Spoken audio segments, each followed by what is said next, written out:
ఎదుటి వాళ్ళ గురించి నీకు అనవసరం, ఎదుటి వాళ్ళ మీద కామెంట్ చేయకూడదు.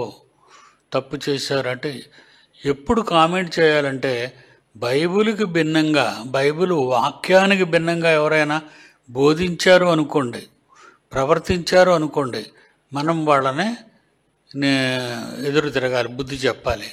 ఫర్ ఎగ్జాంపుల్, నువ్వు తప్పు చేసావు అని ఒకవేళ మనం ఎవరినైనా అన్నామంటే అప్పుడు ఎదిరించండి.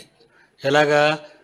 అందరూ తప్పు చేస్తారు, నువ్వే తప్పు చేసావని మీరు అనడం తప్పు బ్రదరు, అలాగ అనకూడదని ఇక్కడ ఎదిరించాలి.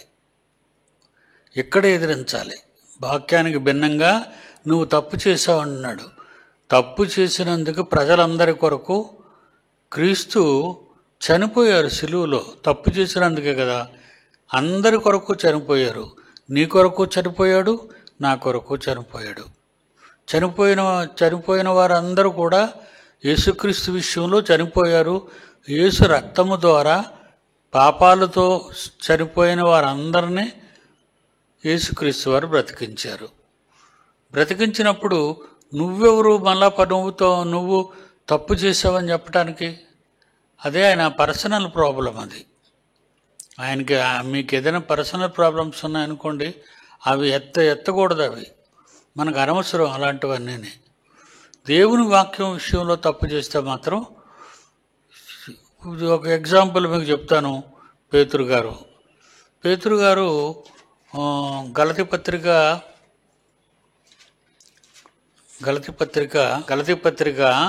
2వ అధ్యాయం 11వ వచనం నుంచి, అయితే కేఫా పేతురు గారు అంత్యోకయ పట్టణానికి వచ్చినప్పుడు అతడు అపరాధిగా తీర్చబడ్డాడు.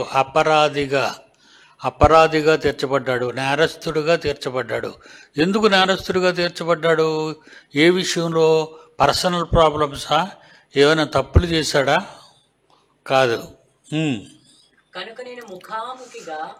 పౌలు గారు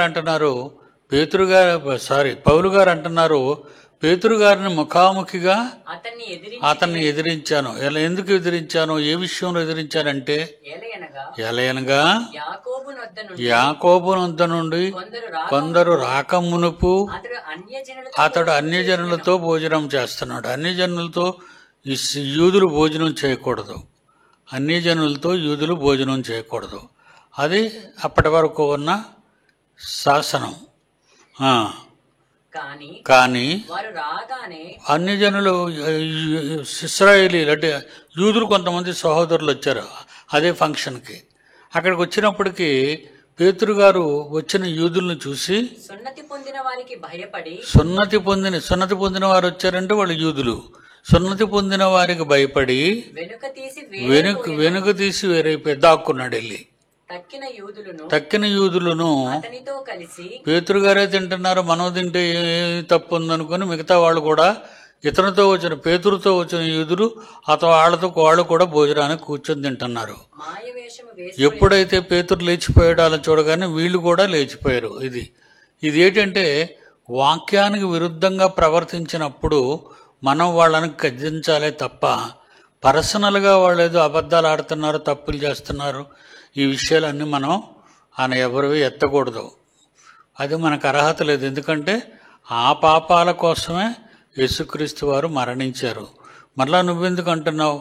ఆ పాపాలు క్షమించబడతాయేమో, ఆయన క్షమాపణ అడుగుతాడేమో, కనుక మనం ఎందుకు అతన్ని నువ్వు తప్పు చేసావని అనాలి? మనకు ఆ రైట్ లేదు. బైబిల్ ప్రకారంగా మనకు ఆ రైట్ లేదు. మనం అసలు అనకూడదు. ఓకే, అదే అంటున్నాడు అనమాట ఇక్కడ మన పాఠ్యభాగంలో. రోమాపత్రిక 14వ అధ్యాయంలో 10వ వచనం నుంచి చూస్తే, నీవు నీ సహోదరునికి తీర్పు తీర్చనేలా, నీ సహోదరుని నిరాకరింపనేలా అని దీనికి అప్లై అవ్వదు. పేతురు గారు చేసిన పొరపాటుకి ఇది అప్లై కాదు. అది దానికి సంబంధించింది కాదు. ఇది నీవు నీ సహోదరునికి తీర్పు తీర్చనేలా, నీ సహోదరుని నిరాకరింపనేలా అని మాట పేతురు గారు అన్నారనుకోండి, ఒకవేళ పౌలు గారితో, అక్కడ ప్రాబ్లం వస్తుంది. అందుకే పేతురు గారు అనలేదు, ఎందుకంటే తాను చేసింది తప్పు అని తెలుసుకున్నాడు. మరి మన వాళ్ళు అయితే ఇక్కడ వెంటనే ఎదురు తిరుగుతారు. కనుక ఏ వాక్యాన్ని దేనికి ప్రయోగించాలి, దేనికి చెప్పాలి అనేది మనం జాగ్రత్తగా తెలుసుకోవాలి. ఎప్పుడు గద్దించాలి, ఎప్పుడు గద్దించకూడదు. ఆదివారం రొట్టె తీసుకోవట్లేదనుకో, మీరు రొట్టె తీసుకోవాలండి అని చెప్పాలి. ఇది తప్పు కాదు. అబద్ధాలు ఆడుతున్నాడు అనుకోండి, మీరు అబద్ధాలు ఆడకూడదండి అని మీరు చెప్పకండి. ఎందుకంటే అది పర్సనల్ ప్రాబ్లమ్స్. ఆ పర్సనల్ వన్నీ మనం ఎత్తి అనవసరంగా డిస్టర్బ్ చేయకూడదు అలా. ఎందుకంటే వాళ్ళ కాళ్ళు ఇలాగంటుంటే, ఇదేంటండి మీరు అందరు ఇలాగంటున్నారేటండి, నన్ను చూడాలిగా, నన్ను చూసి చెప్పాలి. కానీ అదే మంచిగా ఆలోచించి నేను బాధపడకుండా, నేను చర్చకు రాకుండా నన్ను చేయకండి అనేటటువంటి వాదోపవాదాలు మళ్ళీ వాళ్ళ నుంచి మనకు రావచ్చు. కనుక మనం చాలా సున్నితంగా జాగ్రత్తగా మనం ఉండాలి. అదే ఎప్పుడు క్రీస్తుకు పూర్వం 650, 700 సంవత్సరాల కాలంలో యెషయా గారు ఈ 11, 12 వచనాలు, నా తోడు ప్రతి మోకాలు నా ఎదుట వంగును,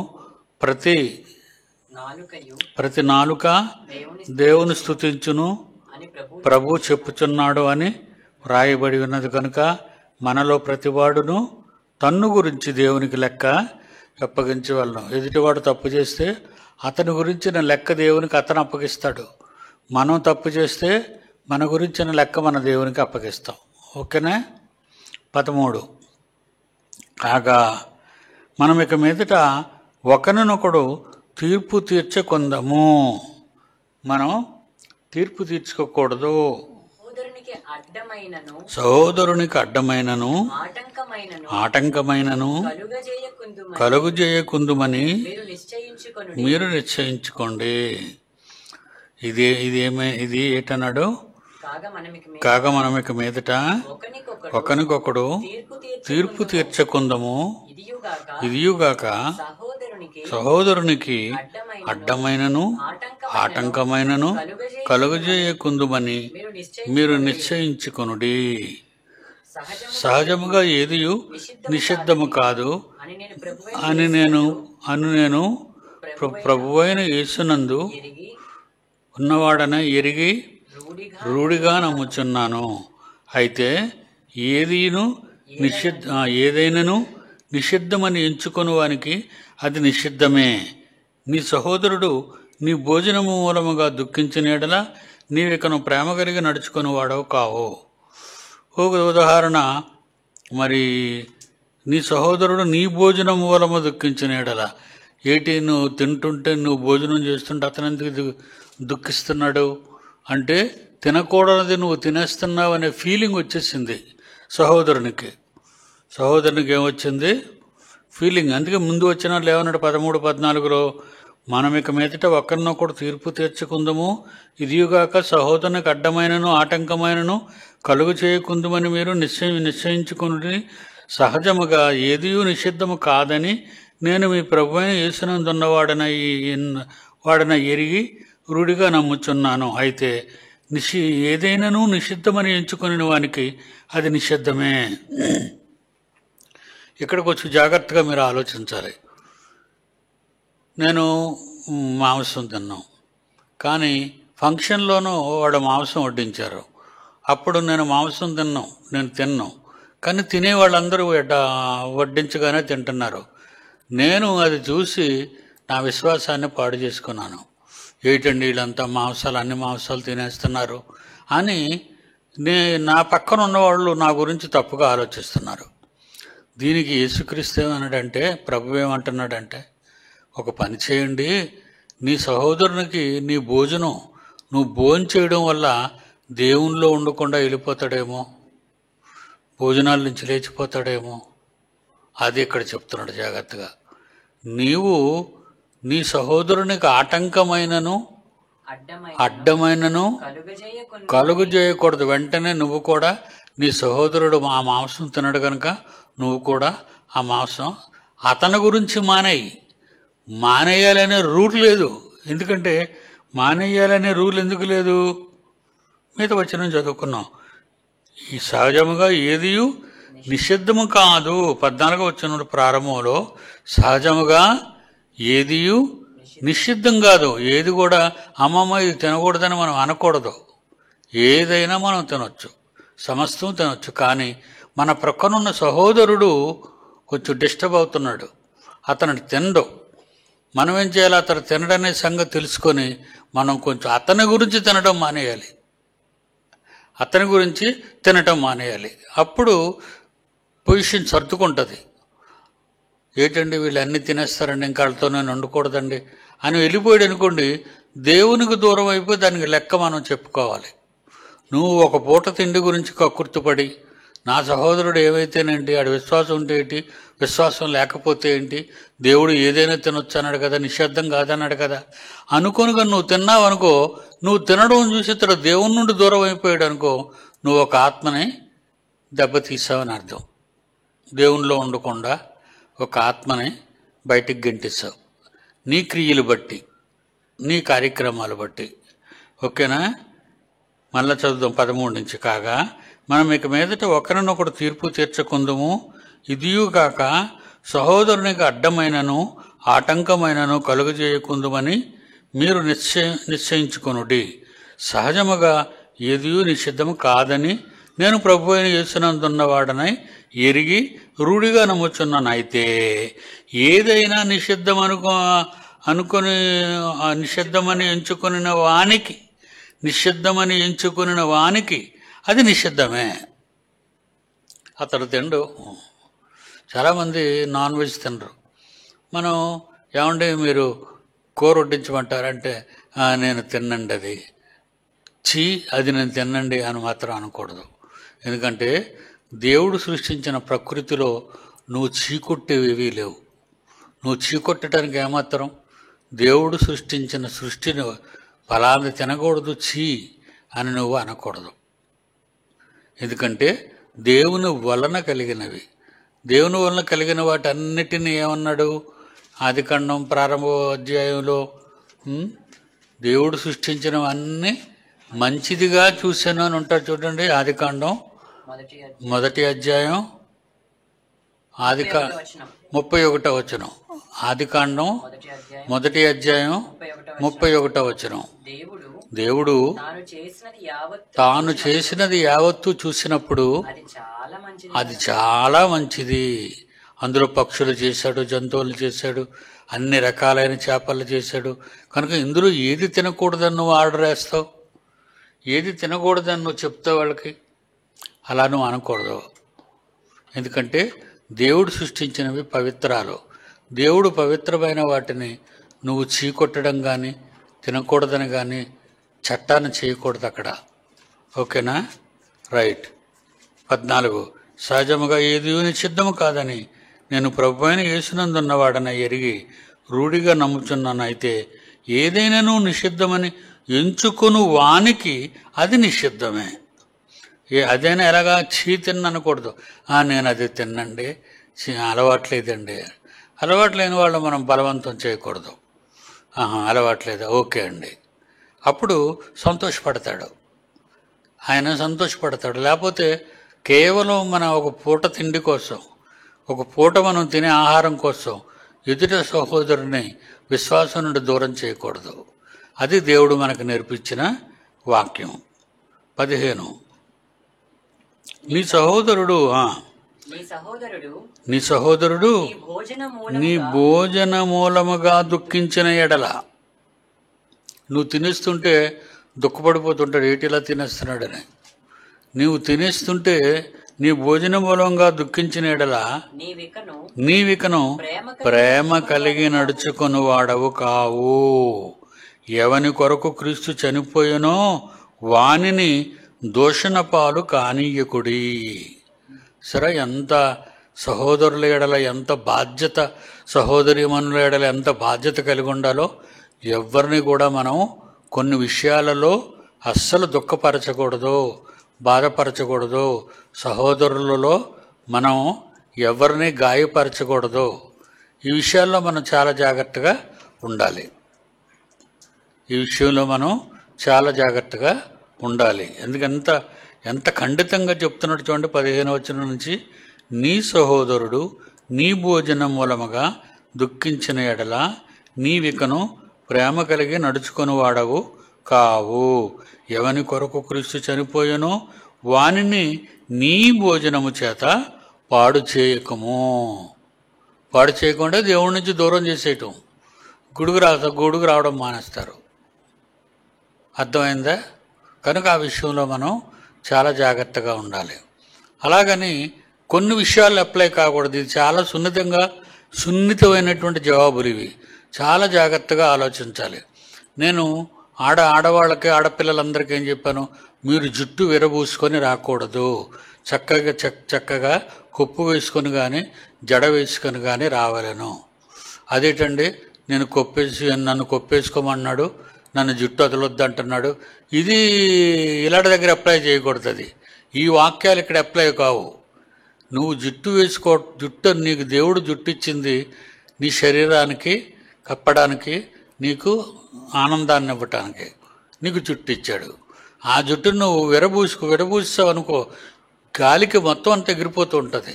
దానివల్ల మీ కళ్ళు కూడా కవర్ అవుతుంది, ఒక సైడ్లు కవర్ అయిపోతాయి. అందు గురించి మీరు మాటిమాటికి చూడండి, జుట్టు విరబూసుకున్నారు మాటిమాటికి ఇలాగ లాక్కుంటూ చూపెరికి పంపిస్తుంటారు. మీరు వాళ్ళని అబ్జర్వ్ చేశారో లేదు. జుట్టు ఎక్కువైపోయింది అనుకోండి, మాటికి ఇది ఇలాగా ఈ చెవులెరక్కేలాగా. ఎందుకు బాధ? ఎందుకు నీకు?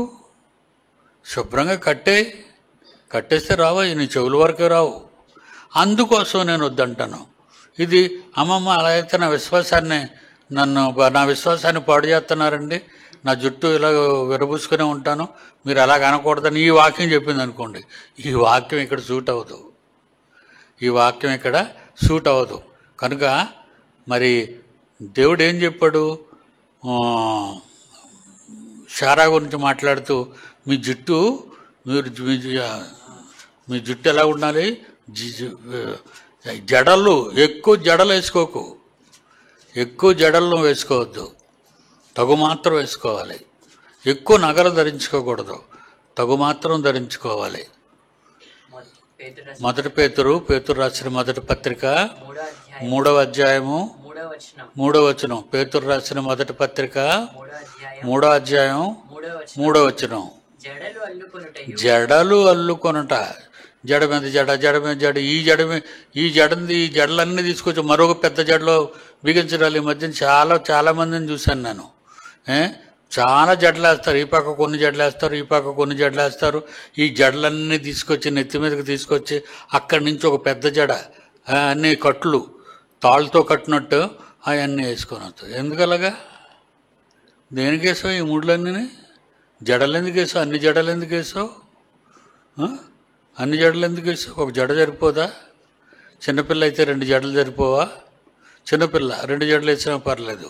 పెద్దవాళ్ళు ఒక జడ లేదా కొప్పు వేసుకో, నీకు ఇబ్బంది ఉండదు. నీ తల నీకు ఇబ్బందికరంగా ఉండదు. చక్కగా పాసిబిలిటీగా అన్ని నీట్గా నువ్వు చేసుకునేటట్టు, చూసేటట్టు. జుట్టులో ఎగిరితే పక్కకు చూస్తే ఏం కనబడుతుంది నీకు? నీ జుట్టే కవర్ అయిపోద్ది. ఈ పక్క చూస్తే నీ జుట్టే కవర్ అయిపోద్ది, ఎదురుతో కనబడదు నీకు. కనుక దేవుడు రాయించినవన్నీ కూడా మనం చాలా సున్నితంగా, చాలా బ్యాలెన్స్డ్గా చదవాలి. ఈ ప్రతిదానికి అల్లా వచనం ఉందని మూడేయకూడదు. అలాగా ఈ వాక్యం ఎందుకు చెప్పాడు, ఏ విషయంలో చెప్పాడు, ఆ విషయానికి అప్లై చేయండి. ఓకేనా? అందుకే ఏమంటున్నాడు అక్కడ? పేతురు పత్రికలో జడలు అల్లుకొనుటయు. చాలా మంది బంగారు నగలు పెట్టుకొని వస్తుంటారు. నేను చాలాసార్లు చెప్పాను వాళ్ళకి, మీరు ఈ నగలు వేసుకోవడం అవసరమా? ఈ నగలు వేసుకొని బండి మీద కానీ వెళ్తే మెడలో తెంపేసి నేను కిందకు తోసి వెళ్ళిపోతాడు ఆ మెడలో ఉన్నవని పట్టుకొని. అవి మంచి పద్ధతి కాదు. అది మీ మేలు కోసం చెప్తాం. మీరు వేసుకోవటం మాకేమైనా ఉడుకుపోతుందనమా? శుభ్రంగా ఇంట్లో వేసుకొని, స్నానం చేసి, బట్టలు కట్టుకొని ఇంట్లో వేసుకొని, అద్దం మీద కూర్చొని గంటల తరబడి చూసుకొని తరించిపో. నీకు మంచి నగలు ఉన్నాయి, నగల్లో నువ్వు చాలా బాగున్నావు. బయటకు వచ్చావనుకో ఎవడో కన్ను పడుతుంది. ఆ టీము చైన్ స్నాకింగ్ ఏదంటారు వాళ్ళు. అందులో 2-3 ఉంటారు వాటాదారులు. ఒకడు అట్నుంచి చూసుకొని వస్తాడు, ఇట్నుంచి 2 మెడలో లాగేయడానికి వెళ్తారు. మరి రోడ్డు గోల్డ్ తీయరాలు వారికి ఎంత ప్రాక్టీస్ ఉందో కానీ ఒరిజినల్ గోల్డ్ అయితేనే తెంపుతారు, రోడ్డు గోల్డ్ అయితే తెంపరావు. ఈ గొలుసు లాగేటప్పుడు గొలుసులు ఎక్కువ ఉన్నాయనుకో, నీకు నెక్లెస్ గొలుసులు ఎక్కువ ఉన్నాయనుకో, నీ మెడ గొలుసులు పట్టుకోగానే నిన్ను లాగేసే శక్తి ఉంటుంది. అట్లకి సన్నపడి గొలుసు అనుకోండి తెగిపోతుంది, నువ్వు బండి మీదే ఉంటావు క్షేమంగా. కానీ నువ్వు కింద పడిపోయావంటే అర్థం ఏంటంటే నీ గొలుసులు ఎక్కువైపోయాయి. కనుక ఎక్కువ ధరించుకోకు, దీనివల్ల నీకు చాలా ప్రమాదం కూడా ఉంది. ఎప్పుడో ఫంక్షన్లకు ఎటుకొని వెళ్ళా అనుకో, అప్పుడు నీకు ఎంత బంగారం ఉందో చూపించు. ఈ అంబానీ పెళ్లి చేశాడు కొడుకు అనుకుంటాను, అబ్బో అంతా బంగారమే. మరి కోట్ల రూపాయలు చేసే బంగారం వజ్రాలు వైడూర్యాలతో వాడు కోటు కుట్టించారు, పెళ్లి కూతురు చీర కొన్నారు. అతని గొప్పతనం ఆ లోపలంతా బందోబస్తు ఉంటుంది. ఎందరో పోలీసులు ఉంటారు, సిఐడీలు ఉంటారు. కనుక ఆ జాగ్రత్తలో వాళ్ళు ఉంటారు. మనకెవరు ఉంటారు? మనకెవరు లేరు, మనమే. కనుక దయచేసి చర్చికి వచ్చేటప్పుడు మీ ఆభరణాలన్నీ ఇంటి దగ్గర తీసేసి సింపుల్గా ఒక చైన్ వేసుకొని సింపుల్గా ఒక జట వేసుకొని రండి. అది మీకు చాలా మంచిది, బైబిల్లో ఉన్నది. ఓకే. 15వ వచనంలో నీ సహోదరుడిని భోజన మూలముగా దుఃఖించిన ఎడల, నీ సహోదరుడిని భోజన మూలముగా దుఃఖించిన ఎడల ఏమన్నాడు? నీవికను మరి సహోదరుడి మీద ప్రేమ కలిగి నడుచుకునేవాడు కాదు కదా. ఎవని కొరకు క్రీస్తు చనిపోయానో వానిని నీ భోజనము చేత పాడు చేయొద్దు. 16వ వచనం మీకున్న మేలైనది దూషణ పాలు కానీయకుడి. మీకున్న మేలైన గుణం దూషణ పాలు కానివ్వకండి. ఆ మాటలు చెప్పడం వల్ల తగాదాలు ప్రారంభమవుతాయి. తగాదాలు వచ్చిన తర్వాత ఒకరినొకరు దూషించుకుంటారు. ఒకరినొకరు దూషించుకున్న తర్వాత అమాయకులు ఏమనుకుంటారు? చూడు, మీరిద్దరూ కాట్లాడుకుంటుంటే అమాయకులైన సంఘంలో ఉన్నటువంటి వాళ్ళు చూశారనుకోండి, వాళ్ళు ఏమనుకుంటారు? వీళ్ళు ఇంతేనా, వీళ్ళు ఇలాగేనా? సెమినార్లో ఎంతోమంది కాట్లాడుకున్నారట. అవన్నీ నాకు తెలిసాయి, కానీ నాకు బాగులేదు ఆ పరిస్థితుల్లో. లేకపోతే ఆ రోజే నేను మందలించేవాడిని వాళ్ళని పిలిపించి. అది మంచిది కాదు. ఎంతోమంది 1000 మంది వచ్చినప్పుడు వాళ్ళ దగ్గర నువ్వు ఎంత జాగ్రత్తగా ఉండాలి. ఏదో పల్లెల నుంచి పట్టణాల నుంచి వచ్చారు వాళ్ళు, దేశ నలుమూలల నుంచి. మనం ఎంత జాగ్రత్తగా వాళ్ళ దగ్గర ఉండాలి. అందులో మనవాళ్ళు పోట్లాడుకోవడం అనేది చాలా సిగ్గుకరమైన సంగతి. మనల్ని ఎంతో గొప్పగా చూస్తున్నటువంటి వాళ్ళ దృష్టిలో మనం చాలా బలహీనులుగా కనపడ్డాం. చాలా బలహీనంగా విషయాన్ని అర్థం చేసుకోకుండా మిడిమిడి జ్ఞానంతో తప్పుగా ప్రతిదాన్ని పెడత్రోవను పెట్టే మాటలుగా ఆలోచించుకొని మనం తప్పు చేస్తుంటాం. అక్కడ మాత్రం మనం చాలా సున్నితంగా ఉండాలి, జాగ్రత్తగా ఉండాలి. ఓకేనా? 16 మీకున్న మేలైనది దూషణ పాలు కానీయకుడి. దేవుని రాజ్యము భోజనమును పానమును కాదు గాని. దేవుని రాజ్యం భోజనము పానం కాదు. అందుకే మనం ఎక్కడ మీటింగులు పెట్టినా భోజన వసతి కలదు అంటే చాలు ఎగిరి వినడానికి రారు, భోజనం తినడానికి వస్తారు. వినడానికి రారు జనాలు. చివరిలో భోజన వసతి కలదంటే మొత్తం ట్రాక్లో ఉన్న మ్యాటర్లు అన్ని మ్యాటర్లో ఇది ఎంత డార్క్గా వేసినా ఆడికి చక్కగా పెద్ద అక్షరాలు కనబడతాయి. భోజన వసతి కలదు మాత్రం. మిగతా వాక్యాలు ఏమి బంగారు వాక్యాలు రాస్తూ చూసావా? ఆ బంగారు వాక్యాలు ఆడు చదవడు. పోన్లేరా భోజనం వస్తుందట, ఇల్లు అక్కడ అలా సరదా కూర్చొని భోంచేసి ఇంటికి వెళ్ళిపోవచ్చు. ఏదో పెళ్ళిళ్ళకి వచ్చినట్టు.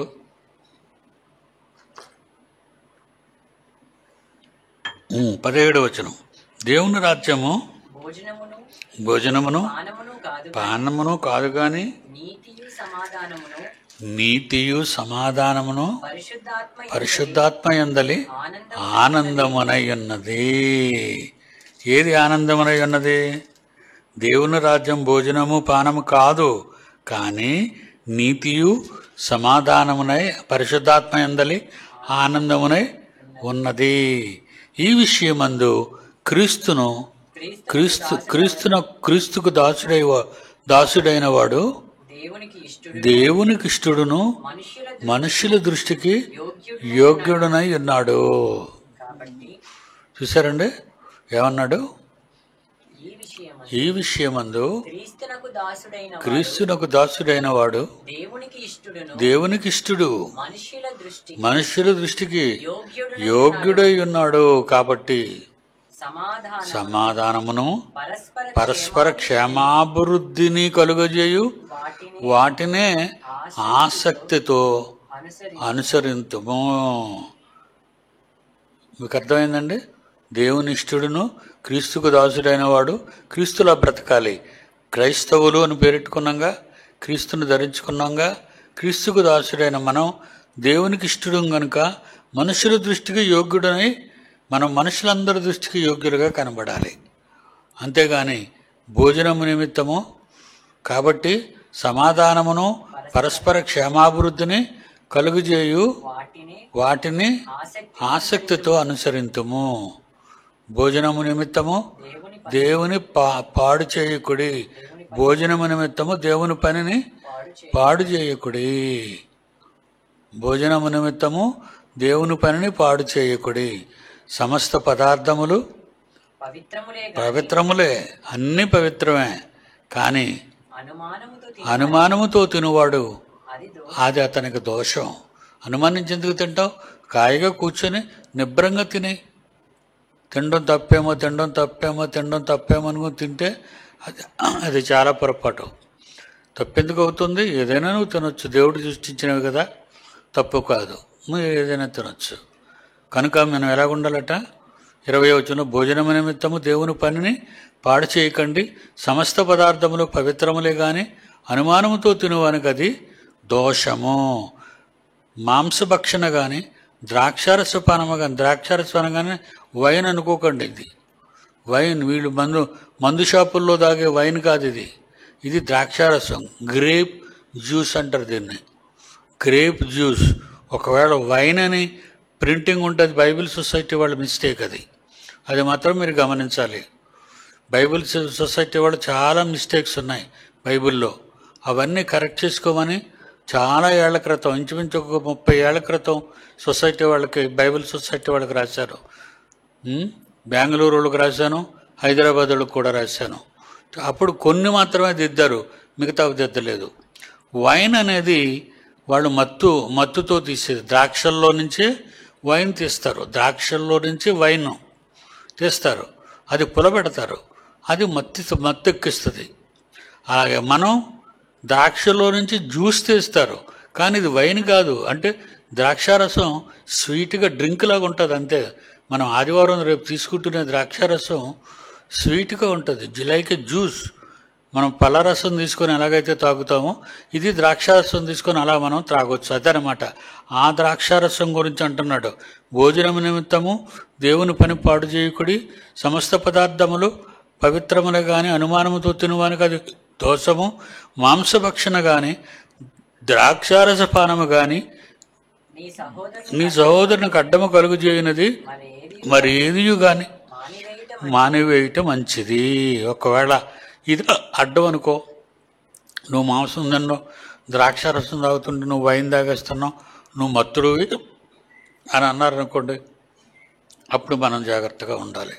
వాళ్ళ గురించి మనం ద్రాక్షారసమైనా తాగటం మానేయాలి. అలాగని రొట్టె ద్రాక్షారసం మానేయడం అంటే ఏసు రక్తం తాగడం మానేయటం. ఎక్కడ మానకూడదు. కొన్నిటి దగ్గర మానాలి, కొన్నిటి దగ్గర మానకూడదు. అందుకే